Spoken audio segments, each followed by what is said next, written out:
Chapter 7. Logan's POV. 1 week. 1 whole damn week since I found my mate, and she still didn't wake up. Not even once. Dr. Mitchell told me that it would take time for the medicine and my blood to kick in her body and bring her back. But I can't wait any longer. I've been staying next to her this whole time and only left for the bathroom or to take a shower. I even declined eating downstairs with the rest of my pack and just asked for my food to be brought here. I can't bear the thought of leaving her for even a second. How I wish she would wake up and look at me with her beautiful eyes. I want to hold her and feel her body against mine. Protect her from anyone or anything that would try and hurt her, and make her happy every second we're together. I sighed and started patting her hair and gently twirling it around my fingers. I was pulled out of my thoughts with a light tap on the door. I stood up and went to my door to find my mom standing there with a small smile on her face. "How is she?" she asked, obviously concerned.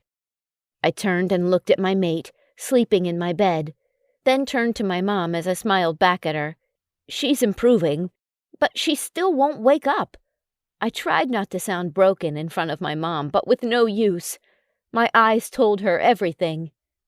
She gave me a sympathetic smile and patted my shoulder lightly. "Don't worry. Your mate is strong.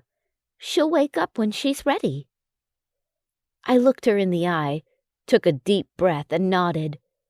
"Are you still not going to have dinner with us?" I shook my head. "No, Mom. What if she woke up any second and I'm not there? I can't just leave her." "But, sweetie, you have to leave your room at least once in a while. You're soon going to be the alpha. You have things to take care of. Plus, your father wants to talk to you. He says it's important." "About the alpha business, I can do some work here, and my dad, can't it wait?" I asked desperately, but to my disappointment she shook her head. "You know how he is. You can't just postpone talking to him." She was right. My dad might seem like the cool, relaxing type, but when it comes to business and pack-related issues, there's no fooling around.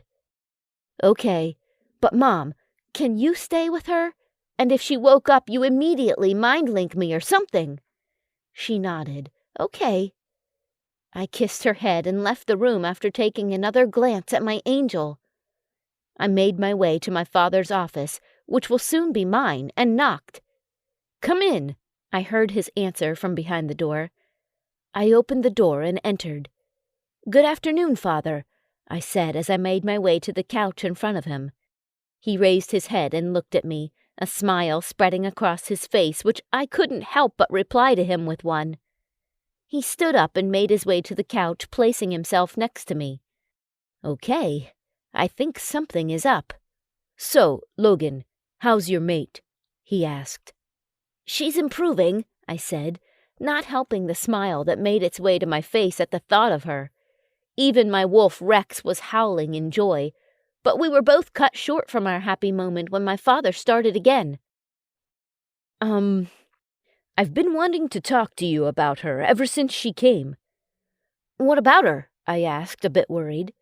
What was wrong with my mate that my father wanted to talk about her with me? "Nothing really. It's just that she's different." "Different? What do you mean she's different, Dad?"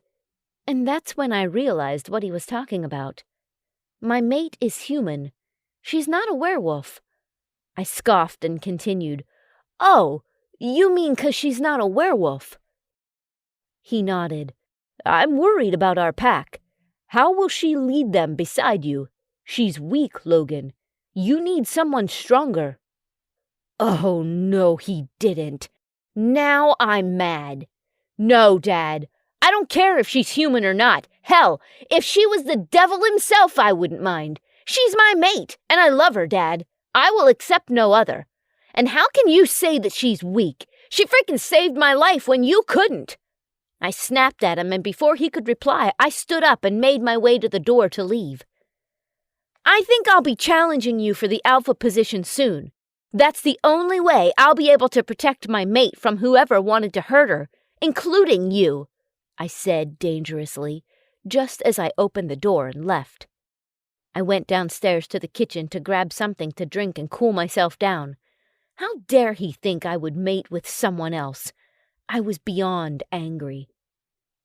"Yo, Loggy!" I snapped my head towards the all-too-familiar voices. Blake and Blaine, my cousins. "I told you not to call me that," I grumbled as I finished my cola. They looked at each other and shrugged. I sighed. "How's our Luna?" Blake, or was it Blaine, answered as he grabbed 2 cans from the fridge, handing one over to the other twin who was sitting on the stool opposite me. I really can't differentiate between them. They are very identical. Even their father can't know them from each other. Only their mother did, and I never knew how. And since they're always together, their scents are mixed and no one can know them apart. Hopefully their mates would. "Improving," I shrugged. "When can we see her?" the one on the right said. "I don't know. She's still not waking up, and I think she'll need some time to get used to us and trust us," I replied, sadly at the thought of her being afraid of me, or anyone of that matter. "She's the one that saved you, right?" I heard the other one ask. I nodded, all traces of sadness gone and replaced with pride. "Cool," I heard them both say in union. Something they always did. I think it has to do with them being twins and all. Just then we heard heavy footsteps coming from upstairs and my mom running towards me, panicking and scared. She's gone, Logan! Your mate! She's gone!"